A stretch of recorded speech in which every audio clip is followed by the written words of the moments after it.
Hey y'all, it's y'all favorite cozy girl, Chi the Reality Queen, and I am back again with another episode of Robe Chronicles. Tonight we're going to be talking about Summer House Martha's Vineyard, episode 7. And y'all know we ended last episode with the drama of Shanice going off on top of the balcony. Okay, she didn't go off the balcony, but she went up to the balcony and was topless. And we kind of started there, and everybody was like, oh, kind of talking about it. And she's like, I'm not going to apologize for being who I am. That's who I am, a fun girl. I want to have a good time. And honestly, I'm with it. I'm not saying that's me, but I am saying that if that's her, then that's just who she is. And these people shouldn't be shocked. I mean, some of them don't know her, but all of those girls know her and really shouldn't be that shocked by who she is. But I just find it funny that she says she wasn't apologizing for being her, but then we see a little clip of her and Bria talking and she apologized. Granted, that's the right thing to do because, you probably shouldn't be coochie ass naked in front of your friend's man. But, again, like I said, this might have been what they've done before, right? Like maybe they've done threesomes in the past with their, boyfriends or whatever. Like you don't know, and I don't know what they've done, but the fact that she felt so comfortable makes me feel like they've probably have done stuff like this in the past and everything has been good. Then they go and Simon is like with them for their little rosé party. So I was like, dang, Simon's gonna leave Bria in the room like to sulk by herself. Like Bria wants to stay in because she's like, it's just been so much. I've exhausted so much energy fighting with my best friend, because her and Shanice had that little falling out. But, she doesn't want to go. So I was like, dang, Simon is so comfortable that he's just going out with the group, and not really staying with Bria. But he just went out there so he would be able to get her some food and take it up to her. He was very sweet about that. I was shocked. But then, they're sitting at the table and Alex is like, oh, everybody looks so good tonight. And Jordan's like, and some of us are looking thicker than others. And the fact that she made that joke makes a comment she makes later on kind of interesting. But yeah, she just made that joke. So, everybody's kind of laughing because last episode, Alex had told her she was looking thick. So yeah, then Shanice finally makes it down to the table because she was like behind everybody getting dressed. She makes it down to the table. She sits down and immediately Alex is kind of like, well, again, could be how it was edited, but it looks like immediately as she sat down, Alex was like, what was that, nakedness about or toplessness about or whatever? And she was like, oh, I just thought it would be funny. And I'm just like, y'all might be too serious for a summer house. Like Shanice has the right energy to be the fun girl. Like I think if you want to go out and you want to have a good time, Shanice is the girl you call. Now, if you want to go out and you're somebody who gets into disputes while you're out and drunk, okay, then Shanice is not the girl you call because this girl can't confront anything, right? You have to know your friends. And y'all brought Shanice because you wanted that good time girl energy. But now that she's giving it, I feel like there's a lot of judgment for her fun time girl energy. Like that is a fun time girl through and through. And I love it. It's not me, but I love it. But I'm just saying that all those women in the house know that's the energy that she brings. But to act now shocked and appalled like by who she is just crazy. I mean, Jordan, I think, is the only person that's like, oh, well, that's who she is, and she's just moving on. But I think that you should know your friend. And you probably should have warned people about her unless you wanted the reactions to be real, right? But then Jasmine, because of what Alex said, is like pressing Shanice about talking to Alex about what he said, like him talking about her past with her ex. And she's like, no, I'll bring it up later. And so Jasmine takes it upon herself to say, Alex, you mentioned da-da-da-da about Shanice. Why did you do that? And Jordan immediately jumps in and she's like, they didn't even have a chance to talk about it. And now you're bringing it to the table for it to be discussed publicly when that's not really where it needs to be discussed. And honestly, Jordan, shut up, okay? Shut up. I like Jordan, but she should just shut up because you know Shanice was never going to bring that up. That girl would have put it off till she was gone because I didn't realize that this was her last episode. Like, because she only does weekends, she wasn't going to be there after this day. Like, so I know that is probably right that her and Alex should have had that conversation separately and she should have spoken to him about it. But at the same time, one, Alex didn't bring it up to just one person. I didn't realize when they were arguing, Alex had brought it up to so many people and has discussed it in so many different forums with different people that it actually should have been a group conversation. Like, Jasmine, y'all don't like her, so what she does piss y'all off, but she was right to bring that to the table because of how Alex has been discussing that issue. He made it a house issue when he was going from group to group to group talking about this girl. You made it a group issue. Now, my thing is like, why do you care so much, right? I don't know. But then it's funny because Jordan, after kind of being mad at Jasmine, then directs her energy towards Alex about him basically, talking about her and not bringing it to her face. And like, he's fake for that or whatever. And she was saying that like, he's full of it because he brought it up to everyone, but not her, never to her. Like, if this is a problem or you see that it's a problem or you think it's going to be a problem, why wouldn't you bring it up to her instead of talking to every single person behind her back? And that's what Jordan was saying. And so then Alex is kind of like, I feel like this is just dishonest. We all talked about it. And it's like, okay, yes, maybe you guys all talked about it, but there is a difference between everybody talking about something versus you always being the person to bring it up. So now we're talking about it, right? Like, I've been in that situation where people keep bringing up stuff and maybe I don't care to talk about it, or I actually don't even care about the topic, but I have an opinion because it's been brought up, right? And yes, production tried to play and show that all those people were in the room, but it's like, okay, immediately Bria told her like, hey, he's talking about it. And two, he's the one that brought it up. So I don't care who was in that room. If he's the person bringing it up and then it becomes a topic of conversation, Alex is still at fault. Alex is like, well, I Googled everybody because I wanted to know who I was living with. As it turns out, no one else did that besides him and Nick. That was it. So to me, I'm just kind of like, this was such an issue for you. Perfectly normal because it comes off as a little off. But why didn't you bring it up to the person that it would have been an issue with? If you think this is going to come back to you or be a problem for you in the future, because like, why would it matter? If Shanice is not your type and you're not somebody who's going to be interested in Shanice and want to get at her, why would you think that it would affect you? Right? Like, I kind of didn't understand Alex's energy about it. Like, don't get me wrong. I'm a messy girl and I do like a little bit of tea. Trust and believe. Everyone likes tea. But I do feel like if it's just a key, right? Like, oh, a key, we keying about it and moving on. Okay. But to keep bringing it up, it's like, okay, why are you so pressed? Why? Like, go ask her then. Like, find out what happened. And if you ask me, I'm not saying that like it wasn't a big deal what she did, right? Maybe she was doing the most, but also the man that she did it to, no one knows who that is. Like, he's not famous. He might think he's famous, but he is not famous, okay? So that story didn't go as far and as wide as maybe, Alex thought it did, because all the other housemates that did not know her before did not know about that.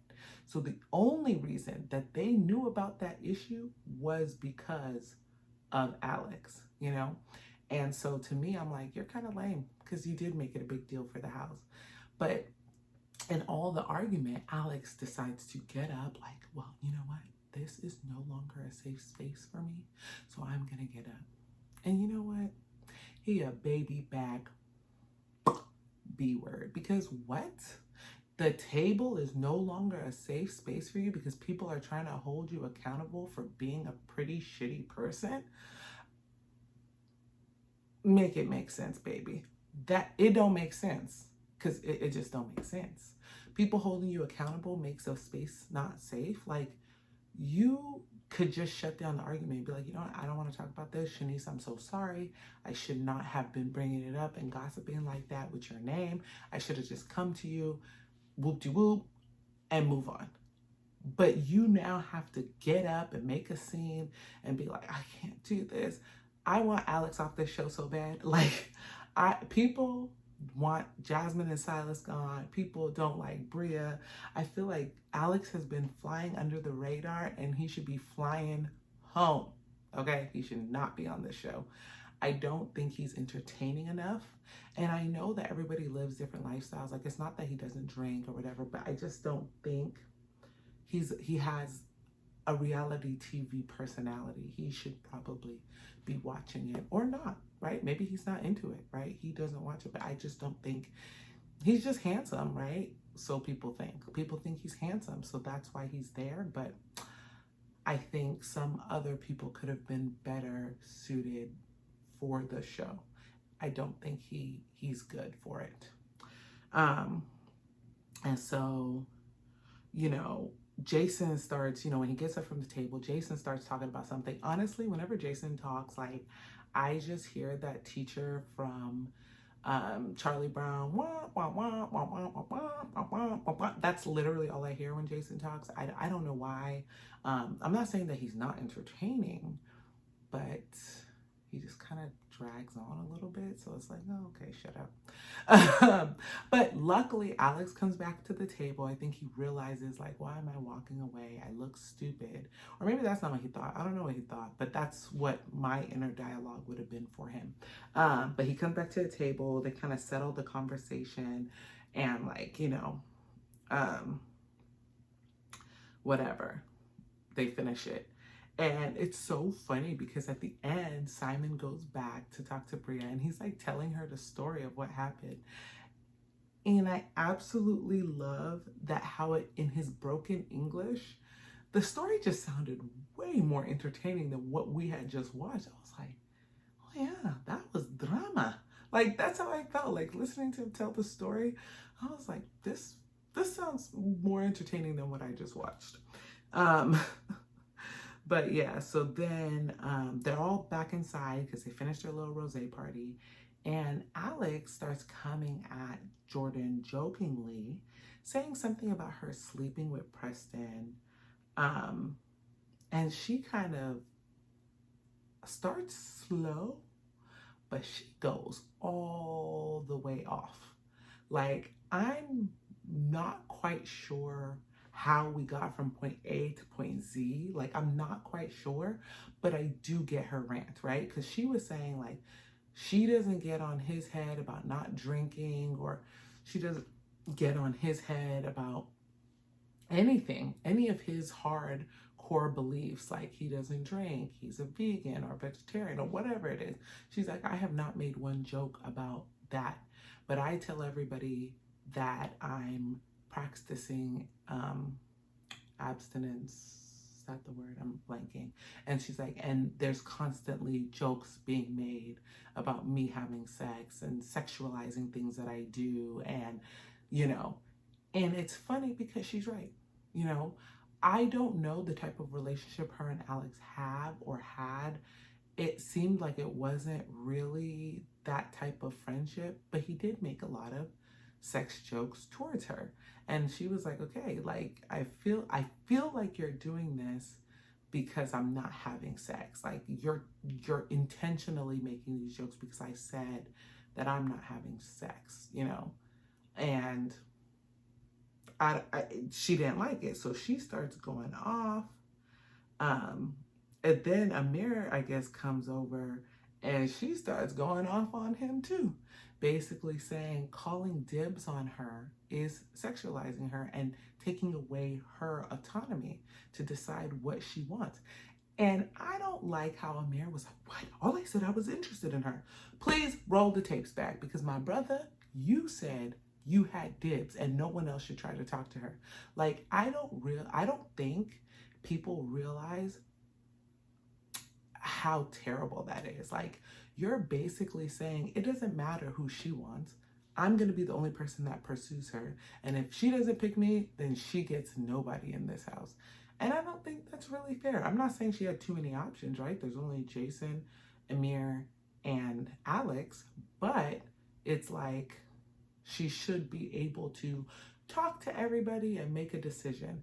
I feel like Amir took it so hard that she didn't like being called on or dibs, that he was like, I didn't do anything. And he like gets up and gets angry and walks out, and he goes and he calls one of his friends or maybe his brother or whoever.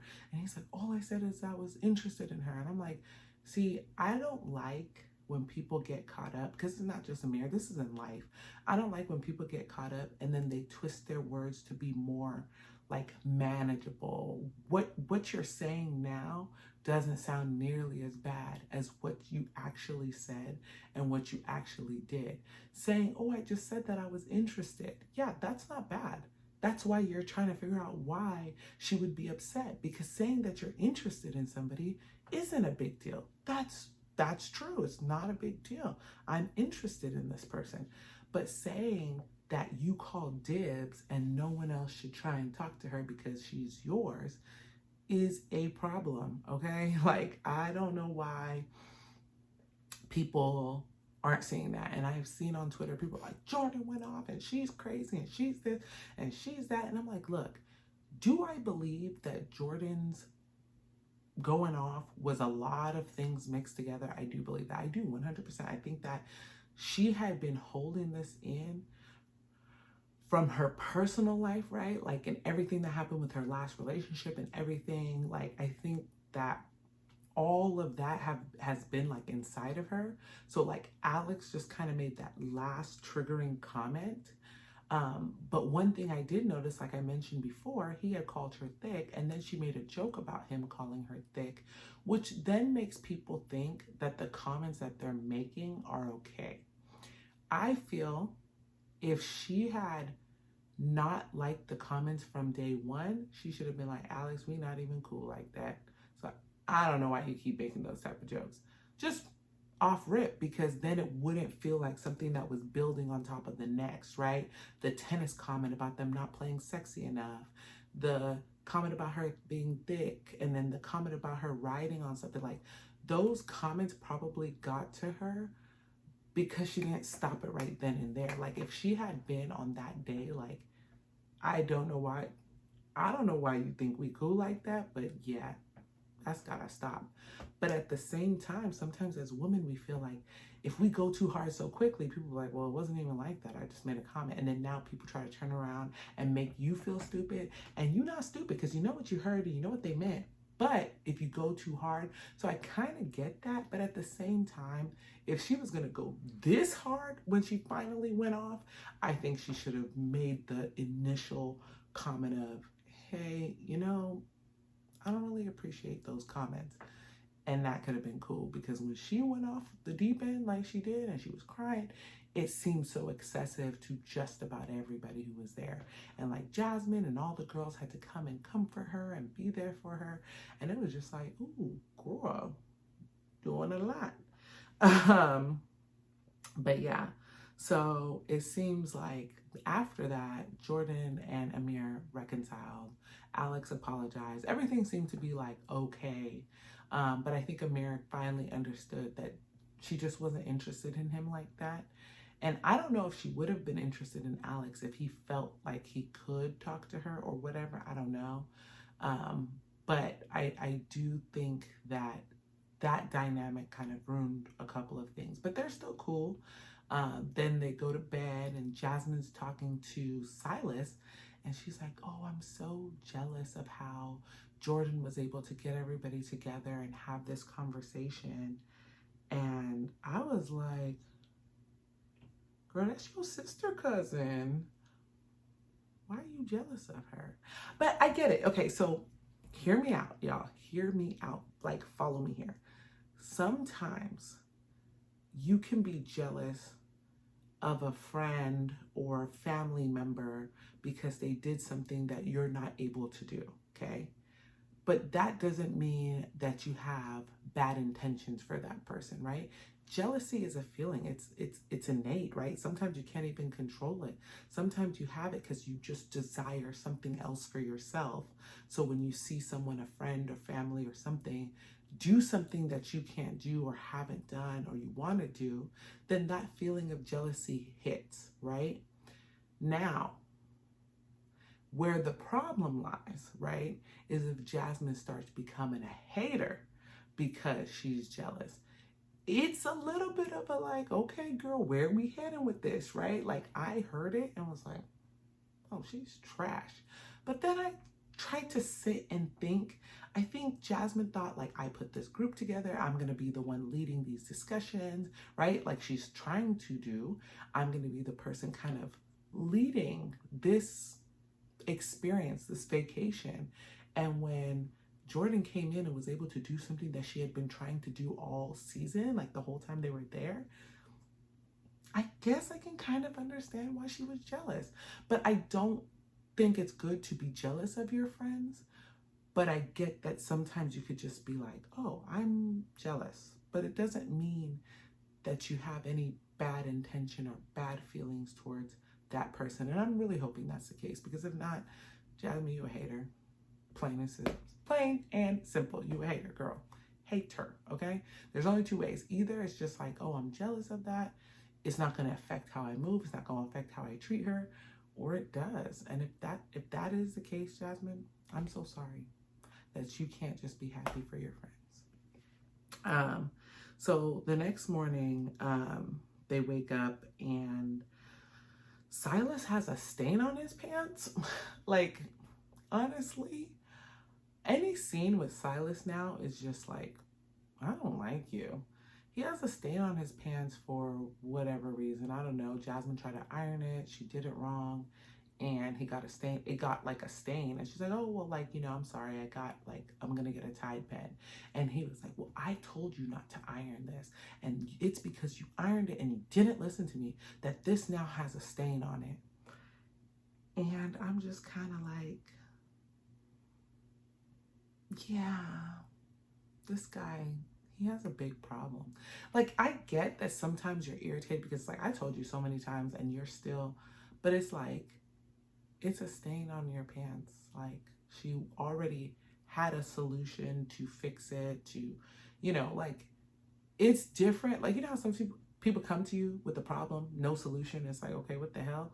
But she already had a solution. She was already trying to find ways to fix this problem, and you just went off. And it was just like one of these things that it's like, ooh, it's just weird. I don't like his energy. Then we see Preston, and he's talking to his little boo thing. He's had one for 2.5 years. And honestly, what? I was over here thinking that they didn't bring no other queer people on this show, so Preston didn't have a chance to hook up.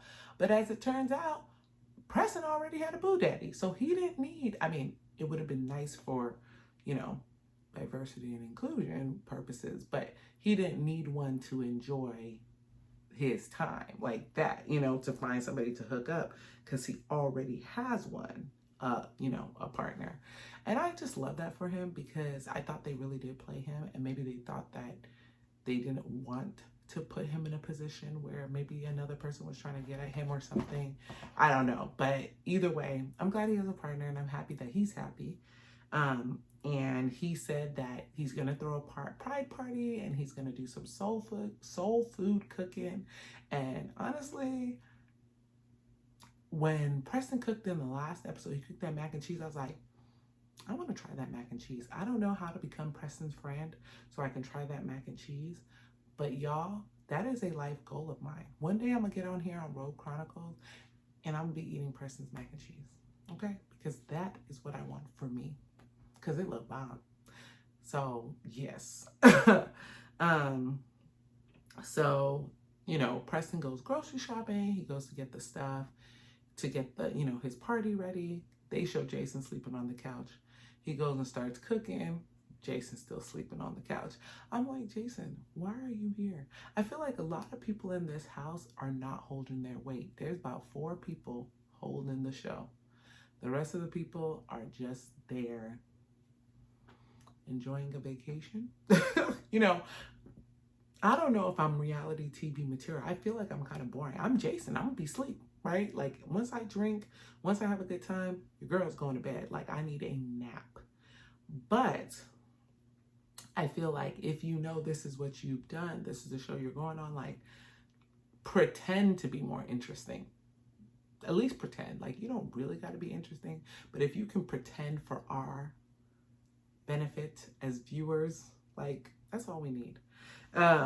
But yeah, so then they give, while he's cooking, they give Amir a short lesson on soul food. Like, it's crazy because when I see Amir, I see a black man, right? He looks black.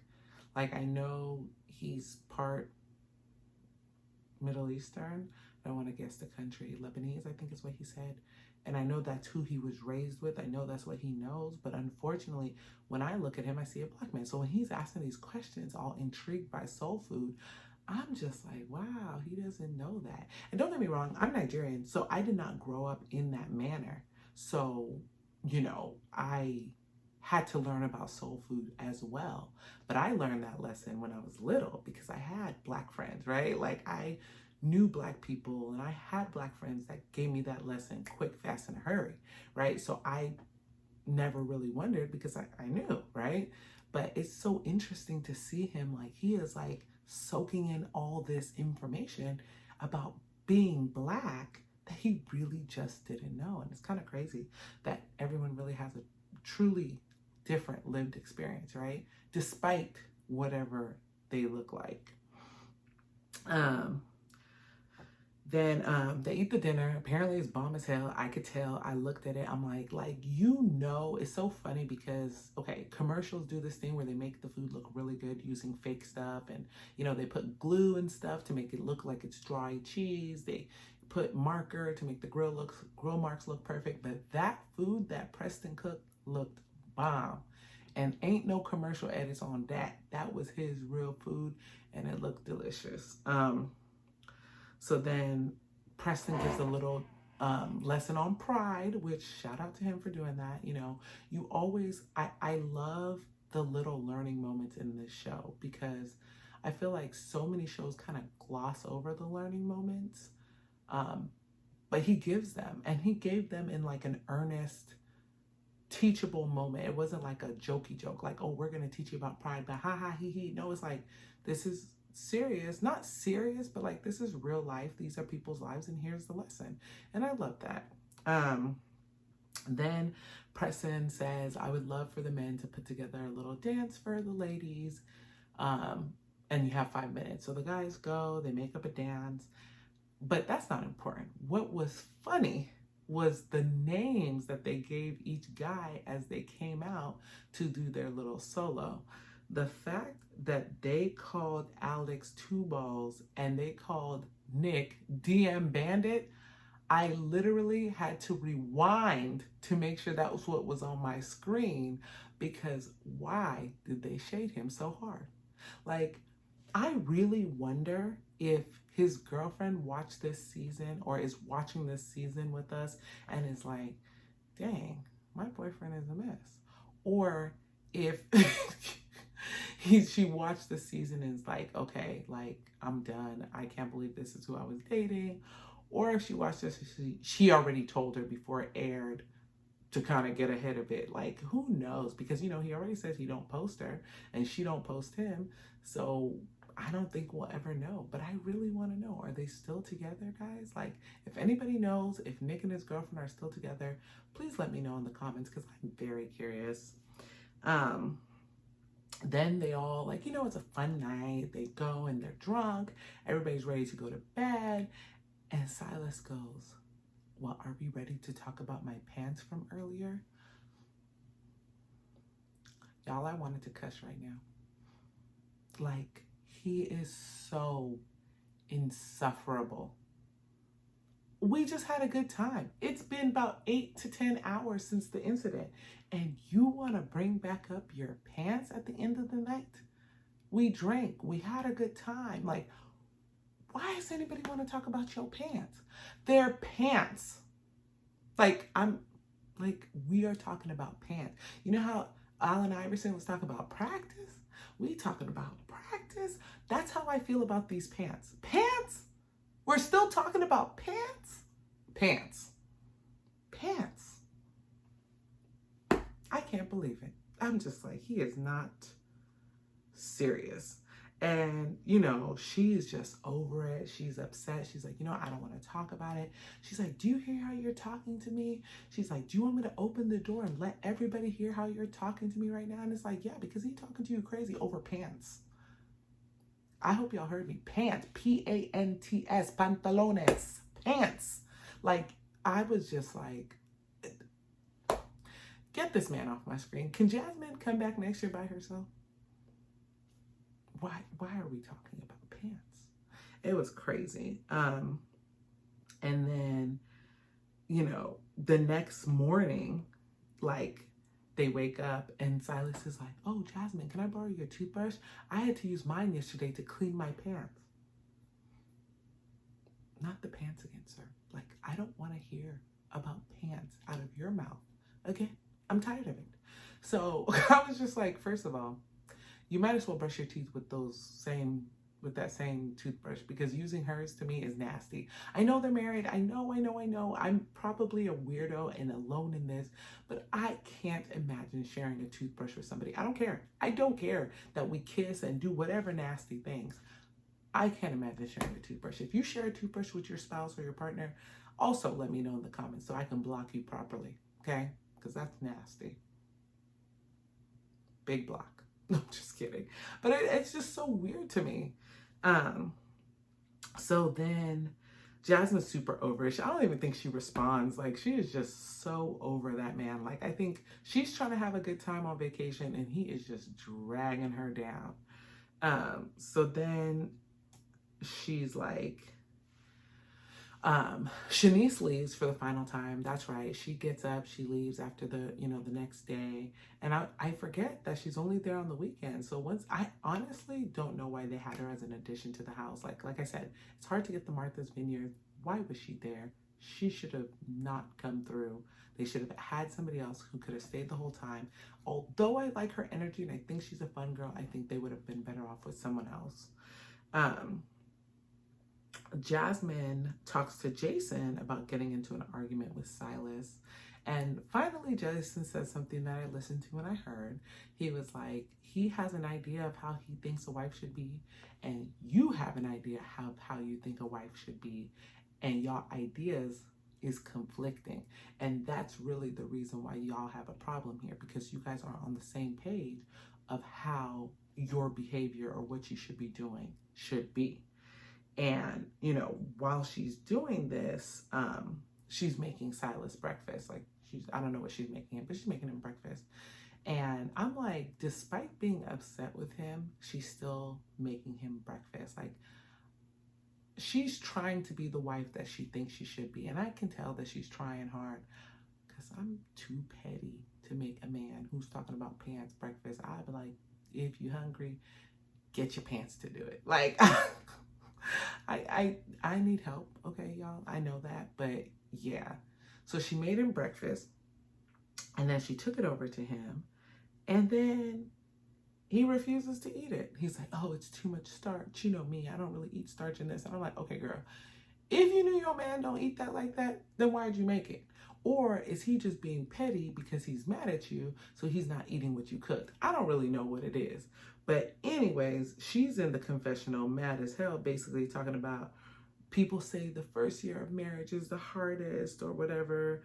And she's like, she doesn't think that her and Silas will make it because they don't really have that thing or whatever. I don't know. She's crying about something. But to me, I don't think they will make it because she wasn't who she was when she married him. She married him in a pandemic. She wasn't the fun time girl that she normally is with her friends. She was a muted version of herself who met this man who was all of himself, and probably maybe pulled it back a little, because, I mean, how do you control somebody if y'all ain't doing nothing different, right? But it's just sad watching them interact, because I'm sure they do like each other and they love the parts of each other that they met, right? But it's like, y'all not really, I don't know. I think actually, let me take that back. I do think that they are compatible, because I do think that Jasmine is also controlling and she enjoys being controlled, and Silas is a controlling person. But I just don't think they'll make it, because I think Jasmine's going to get too into her head, and I think Silas might think like, you're not who I thought you were. That's what I think, but who knows? But it basically ends with Jasmine in the little confessional talking about how she's looking at her marriage. And I'm like, girl, I don't know if the first year of marriage is the hardest, or it's just hard for y'all because y'all wasn't in an open world, right? But we'll see. I don't know. I'm really excited for the season finale. Someone today told me that they think Summer House Martha's Vineyard is better than the original Summer House.